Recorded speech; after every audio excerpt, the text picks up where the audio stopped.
অবশেষে বিজনবাড়িতে আমরা যে হোমস্টেটাতে ছিলাম সেটা পৌঁছে আমরা তোমাদেরকে দেখাচ্ছি হোমস্টেটা কেমন। এই যে হোমস্টে দিয়ে ঢুকতেই আমার ডান দিকে কিন্তু রয়েছে এই যে খাবার জায়গা। কত সুন্দর, একদম নদীর ধারে এই ডাইনিং প্লেসটা। খাবার খেতে খেতে নদী দেখতে পাবে আর নদীর শব্দও শোনা যাবে। আরো কিছুটা এগিয়ে আমরা বাঁ হাতে হচ্ছে কি বলতো, এপাং ওপাং ঝপাং, সেই জায়গা। এই যে ঝপাং করলো একজন জলে,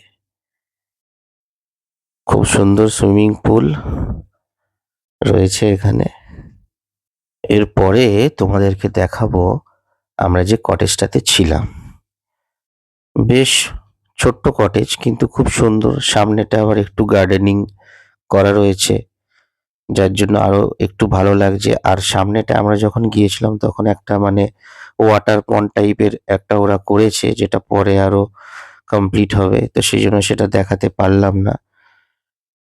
এবার রুমে ঢুকেই কিন্তু এখানে ডান দিকে একটা বেড রয়েছে, বাঁ দিকেও একটা বেড রয়েছে, মানে 4 জন কিন্তু এখানে আরাম করেই থাকা যাবে, কোনো অসুবিধা সেভাবে হবে না। কিন্তু আমরা দুজনেই ছিলাম, একটাতে আমাদের গোপুসোনা বসে রয়েছে আর ভিডিও করছে মনি।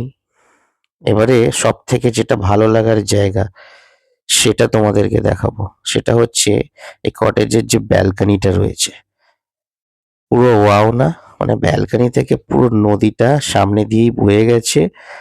আর রুম থেকে তো শুয়ে শুয়েই তোমরা নদীর যে সাউন্ড সেটা কিন্তু শুনতে পাবে। আর ব্যালকনিতে বসে এরকম দৃশ্য যদি দেখো, নর্মালি একটা মানুষ কিছু করতে লাগবে না, বসে বসেই সময় কেটে যাবে।